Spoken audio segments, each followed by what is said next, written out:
Ya, ini bentuknya. Tapi kita nggak kejar target.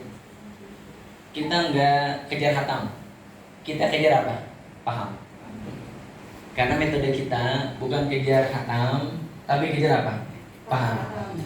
Adapun katakan besok sampai hari Ahad ini, misalnya nih, baru cuman hatam, paham jilid 1 nggak apa-apa. Yang penting apa? Paham.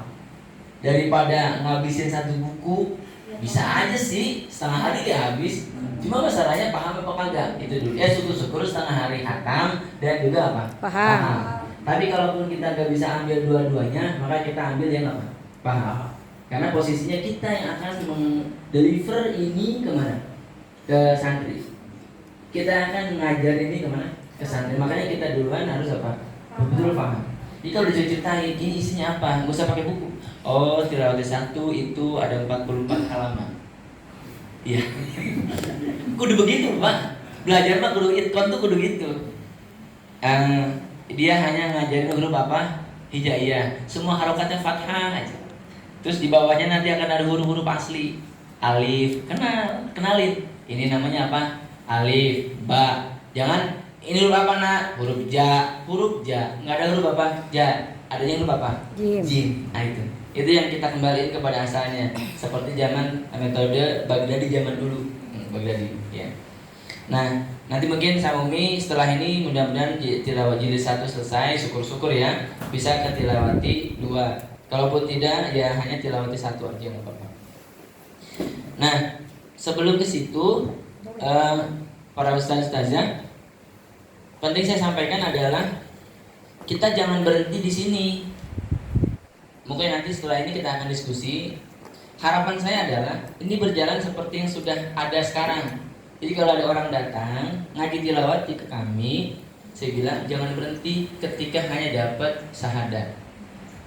Karena tadi Pak Haji, ilmu Al-Quran kalau digubur itu apa? Agak habis-habis.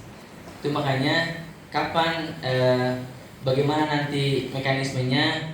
Apakah dari sini yang setiap Sabtu ikut datang ke sana, atau bagaimana nanti mekanismenya mungkin kita bisa bicarakan. Harapan saya sih adalah semakin banyak jaringan kita untuk memperdalam Al-Quran, mudah-mudahan lebih mudah juga kita mensiarkannya. Jadi jangan sampai berhenti di mana tahu metode. Karena saya bilang di awal, ini mah cuma sarana. Yang penting ini perangkat perangnya, Pak. Ya. Perangkat perangnya itu ini. Tilawati yang lain, yang cabang-cabang lain itu enggak kayak gini cara ngajarinnya. Kalau kita sampai nanti anak-anak itu ini hafal nih. Ya. Boleh tes kan? Tes. Ya. Tes ah. Kasih mic nih. Mic ya. Ya. Ayo, Vira, boleh duaan, boleh ini, boleh rundingnya. Misalnya nih, nanti levelnya Pak, ya, para ustazah, misalnya gini, mati ya, tidak itu mati kayaknya. Nah itu bisa. Halo. Oh bisa. Ya 2. Misalnya kita harus kenal huruf itu kan ada hak, ada apa? Mustahab. Nah yang ini haknya huruf nih, yang sifat lazimah. Jadi huruf itu mau apapun kondisinya, ini huruf sifatnya harus muncul. Misalnya, ayo, Abi contohin dulu ya. Huruf sa. Huruf apa? Sa. Alif, ba, ta, sa. Sa. Jangan sampai bunyi sofir. Nih, nggak boleh bunyi sofir. Karena sofir hanya punya sin, sod, zai, sin. Sofir apa sih sofir? Enggak sofir. Sofir itu bunyi desis. Itu namanya sofir. Kalau sa enggak ada. Sa. Jangan sa, enggak. Sa. Dia hanya ujung lidah ketemu sama ujung gigi seri atas. Sa. Nah, sifatnya apa? Kelihatan nih. Sa sifatnya kita deteksi dulu dari sifat yang berlawanan. Oh, sa itu sifat pertamanya hamas, sifat keduanya rohawah, sifat ketiganya istifal, sifat keempatnya invita, sifat kelimanya ismat. Gitu. Sifat kelimanya ismat. Ada nggak sifat tambahan di sini? Nggak ada. Nggak ada sifat apa? Tambahan. Jadi sifatnya ada berapa? 5. Dan itu harus hafal di luar kepala. Nanti pada saatnya, nggak mesti sekarang. Misalnya, ayo, Olip sama Vira, ini udah munakosah sama saya kemarin di level Quran. Tapi makhraj sifatnya masih proses apa? Pemantapan, belum di munakosah. Tapi nggak apa-apa. Huruf misalnya, huruf favoritnya Abi, Qaf. Langsung 1. Ayo 1, 3, 1. Pakai mic-nya. Mana mic-nya? 1, 2, 3, 4, invita, 5, ismat. Kok bisa tahu? Ada rumusnya. Ada apa? Rumusnya. Jadi huruf tadi ada berapa huruf? 29. Kalau untuk sifat hilangin alif, karena alif itu hanya sifatnya punya satu, hawiyah. Dia nggak masuk sini. Ada sifat khusus hawiyah. Nah, berarti di 29 kurangi 1 berapa jadinya? 28. Jadi kita punya rumus, ingetin yang sedikit. Misalnya gini, Bu. Hamas hurufnya itu adalah fahatsahu syakhsun sakat. Pernah dengar nggak? Pernah kapan tuh barusan? Fahatsahu syakhsun sakat. Hurufnya apa coba? Fa, ha, sa, ha. Yang tadi apa tadi? Ha, ini apa? Ha. Terus apa? Shin, kho, sod, sin, kaf, ta. Di luar itu maka di mana? Jahat. Dal. Fahatsahu syakhsun sakat. Oh, jahat. Jim. Fahatsahu syakhsun sakat. Ada nggak jim? Nggak ada. Berarti apa? Jahat. Sin. Fahatsahu syakhsun sakat. Sakat. Oh, berarti apa? Hams. Pokoknya yang ngempos itu dia siapa? Hams. Iya, kalau disukunkan ngempos itu apa? Hams. Yang berbau sin, yang berbau ha itu pasti apa? Hams. Yang berbau sin apa? Sa, sin, sod, shin.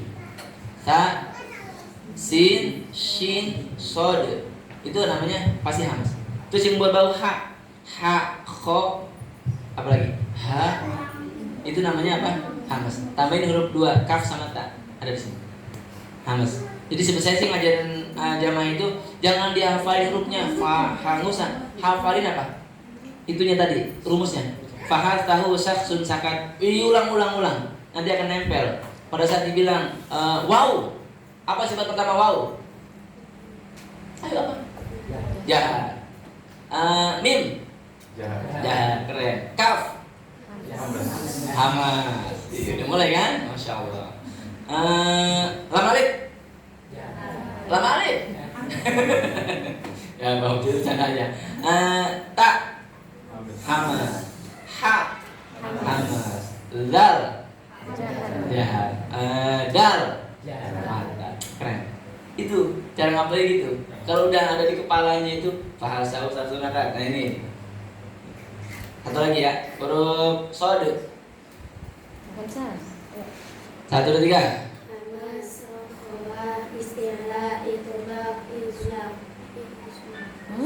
Isma. Iya. Ada kodenya. Kalau yang ini cukup kita hafalin yang sidah. Aji dikotin bakat sama lin umar. Yang ini hafalin cukup istilahnya aja khusodol bintis. Yang ini hafalin aja itbaknya sododol to zo. Sododol to zo. Yang ini hafalin yang idlak faromin lubi. Udah gitu. Hafalin sedikit otomatis yang banyak apa? Hafal. Itu yang ada lawanannya. Dan ini wajib hafal. Kalau di jamaah itu wajib hafal. Jadi nanti level lanjutannya hafal sama dalilnya. Ya, tapi buat yang bapak-bapak sama emak-emak sih biasanya udah Pak, yang penting hafal apa namanya. Itu udah keren banget. Kalau benar, itu udah keren banget dah. Kalau mesti hafal dalil. Emang dalilnya gimana? Ayo kas lagi. Apa tadi? Sod. Hamas. Dalilnya apa? Yang ini yang hamas. 21. Nah itu dalilnya. Itu dalil di bait Jazari. Dan kalau kita bilang angka 21 langsung kebayang kepalanya 21. Mahmusuha fahasahu syaksun. Enak Pak kalau ngajarin ibu ngajarin anak itu kita mau ngeprint, jadi pindahin buku dipindahin ke kepalanya itu gampang banget. Beneran. Ini maksudnya tahadusan minimah udah dicoba 40. Terus mustaqim ya. Jadi dia ada 109 bait. Jadi katakan saya baca baitnya, dia bisa tahu itu nomor berapa. Saya sebutin nomornya, dia bisa tahu itu baitnya apa. Memang metodenya harus betul-betul diacak-acak. Nah, dan sifat yang kedua, ini semua huruf ada di sini. Kalau nggak hamas, jahar. Kalau nggak sidah, ditawasud. Kalau nggak tawasud apa? Rokhwah. Nah, kita nggak akan belajar ini apaan sih nanti. Kalau sekarang masih kenalan dulu aja. Ya, yang penting tahu bentuknya begini gitu ya. Tinggi apa langsing apa putih gitu ya. Nanti itu rumahnya di mana, anaknya siapa belakangan itu. Jadi ke situ sih ya. Nah, ada juga sifat tambahan. Selain huruf ada di sini, ada juga sifat tambahan namanya sofir. Ini hanya buat huruf sod, zai, sin. Ada kolkolah, kut, bujadin. Apa dalilnya? Kut, bujadin. Ada lin. Ada namanya huruf lin hanya buat waw dan ya. Ada lagi huruf yang sifatnya inhiraf, punya siapa? Lam dan ro. Ada takut tikror, takrir maksudnya bukan takror. Tikror itu hanya punya siapa? Ro. Ada tafashi punya huruf shin. Ada istitolah punya huruf dod. Jadi dod itu sifatnya pertama jahar, kedua rokhwah, tiga istilah, empat itbab, lima ismat, istitolah. Nyambung gitu ke sini. Oh, hanya punya sifat apa? Dod. Shin misalnya, shin, hamas, rokhwah, istighfar, infitah, ismat, tafashi. Gitu. Nanti kita akan kenalan lebih dalam lebih lanjut. Jadi tahu sifatnya huruf, otomatis kita akan bisa nyebutnya benar. Shin. Tafashi, ini saya kupas satu aja. Shin makrojnya nanti makrojnya belakang. Sifatnya pertama apa? Hamas. Oh, suara yang mengalir. Suara, nafas berhembus. Ash, ada nafas yang berhembus. Kedua rokhwah. Ngalir. Suara mengalir. Ketiga istighfar, pakai rahang tipis. Enggak. Tapi apa? A'udzu billahi minasy. Enggak minasy, enggak. Itu bukan istighfar namanya. Kalau kita minasy salah. Haknya sifatnya dia bukannya istilah tapi apa? Istighfar. Jadi minasy tipis. Terus yang kedua, infitah. Infitah itu kalau disebut sya, terbuka. Jadi kalau misalnya lawannya so itu tengah lidah naik ke atas. Yang kedua adalah izlaq sama ismat. Dia termasuk yang agak tersendat keluarnya. Nah, tambahan tafashi. Apa tafashi artinya? Menyebarnya udara. Di mana? Di dalam dan di luar. Coba bilang. Itu udara Pak, udara kita nih keluar dari kanan ke kiri. Itu enggak ngerucut. Coba sin. Karena di ujung lidah ke ujung gigi saya di bawah. Dia enggak nyebar, pokoknya udara langsung keluar gitu. Sampai begitu, coba ulama kita ngatik. Kita mah tinggal make, masih ogah juga. Ampun dah, gitu misalnya. Ya kan gini, tajwid ini kan ilmu baru. Ilmu apa? Baru. Orang Arab butuh tajwid enggak? Ya orang zaman dulu udah emang lidahnya begitu dibacain Quran. Nun wal qalami wa ma yasturun. Dia pasti begitu bacanya, enggak mungkin gini. Nun wal qalami enggak. Pasti wal emang udah begitu cetakannya. Tapi kita orang Indonesia harus dikasih tahu kof makrojnya di pangkal tenggorokan ke langit-langit. Terus sifatnya juga istilah sifatnya juga apa namanya? Kol-kolah ada tekanan gitu. Karena kita orang apa? Indonesia yang lidahnya bukan lidah apa? Arab. Harus punya namanya diroyah. Ini namanya apa? Diroyahkan, teori. Kita harus paham teori nih, huruf satu-satu kayak gimana. Nanti pada akhirnya Bapak Ibu, para ustaz-ustaznya, bani dan banat, nih ya, akan sampai pada level kita baca Fatihah itu itu lidah saya ini, kepala saya baca bismillah ya. Itu kepala saya lagi menari di dalam mulut. Bi, oh di depan, di bi, dua bibir bagian dalam, bis, sin, ujung lidah gitu. Mim, kembali ke depan lagi, mila. Jadi bukan cuma ini bergerak, kepala itu membayangin lidah kita itu gerakannya kayak gimana. Ada visualisasinya. Kenapa? Karena kita betul-betul mencoba memahami posisi lidah kayak gini. Saya waktu lagi di Bandung mau nakosah ini disuruh gambar lidah huruf dot. Nah lu gimana ya? Kan karena kita tahu teorinya, makanya kita bisa gambar. Oh, pangkal lidah ke atas, tengah lidah ke atas, ujung lidah ke atas, tepi lidah nendang ke gigi geraham, gambar dot jadinya. Karena kita paham apa? Teorinya. Jadi kita bisa apa? Visualisasikan. Nah, walhasil mudah-mudahan kita bisa juga paham ini Pak makrojnya namanya, bagus saja.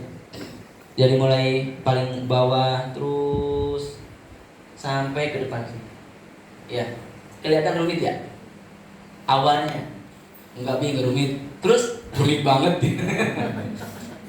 Awalnya saya ngeliat ini gimana caranya memahami ini. Udah akhirnya saya bayangin dari rahang saya, oh ini punya hamzah sama ha, ini punya ain sama ha, ini punya kho sama ghain, naik ke atas huruf qaf, naik lagi sedikit, turun sedikit huruf kaf, ke tengah-tengah ada jim shin ya, turun ke bawah ada dot, di ujung lidah ada huruf lam, naik ke atas lagi ada ro, turun lagi lam, turun lagi nun, turun lagi ujung lidah ke pangkal gigi seri atas ketemu sama to dal ta, turun lagi ketemu sama zo dal sa, di sini nih zo dal sa, ketemu lagi di bawah so zai sin, pindah ke depan ada fa, ke ujungnya lagi paling ujung ada ba mim waw, selesai. Ada yang kurang nggak? Ada sifat yang huruf yang makrojnya 2. Oh iya, huruf yang lewat hidung ada nggak? Ada nggak? Ada. Coba bilang an, coba tekap hidungnya. An, tekap hidung. Salah. Artinya itu keluar lewat apa? Kalau yang an masih lewat, berarti hidungnya bermasalah. Itu ngetesnya gampang aja. Ya. Semua bisa kita apa? Buktikan. Enggak katanya. Nah, walhasil mudah-mudahan sampai nanti pemahaman kita diberikan sama Allah gampang kesini. Ya. Kita bisa mengurai sifat huruf dengan benar. Kita bisa paham makhraj huruf dari mulai hamzah sampai apa? Mim. Syukur-syukur sampai ngedalil. Sampai apa? Ngedalil. Oh, ini di mana dalilnya? Baik sekian. Oh, seru Pak. Seru banget, beneran. Mama itu sampai lupa nyuci kalau udah ngedalil. Insya Allah lah. Karena kalau udah semangat belajar, suaminya ikhlas, istrinya belajar, istrinya dukung, suaminya apa? Belajar, itu keren. Ya, jangan sampai bini mau belajar, ngaji nggak pinter-pinter. Misalnya begitu ada. Ya, mudah-mudahan di sini kagak ada yang begitu. Ya, juga kalau misalnya punya suami belajar ngaji mulu, ya, kapan nyari duitnya? Ngaji lagi. Justru nggak nyari duitnya tempat ngaji. Kali. Ya, inilah apa yang bisa saya sampaikan sebagai pengantar. Mudah-mudahan dapat menggugah kesadaran kita, semangat kita untuk bisa terus melangkah. Sebagai penutup, jangan pernah batasi ilmu yang mau Allah berikan kepada kita dengan kedangkalan pikiran kita karena melihat usia dan keterbatasan lingkungan kita. Saya udah tua, terus kenapa kalau tua? Iya bisa gitu. Kalau tua kenapa? Terus bahasanya saya sibuk. Terus kenapa kalau sibuk? Yang penting kan siapkan waktu, semangati diri sendiri, ayo belajar. Kan saya bilang mau bisa atau tidak bukan urusan siapa? Kita. Yang penting kita ada catatannya, datang ke tempat majelis ilmu, udah pulang bawa ilmu, syukur bawa berkat juga. Itu udah ada tuh ya. Kenapa saya ngomong udah ada? Kalau nggak ada mah ngomong juga. Canda. Lah ya, itu aja dari saya. Nanti sama Umi dilanjutin memperkenalkan tilawat itu kayak gimana, hurufnya apa namanya, runtutan cara belajarnya bagaimana. Nantilah dengerin aja. Pakarnya sama beliau lah, ya. Buat di Cikarang mah pakarnya insya Allah istri saya lah. Ya, saat ini. Ya, mudah-mudahan berikutnya juga akan muncul pakar-pakar cara ngajarin Quran dari mana? Al-Muhajirin.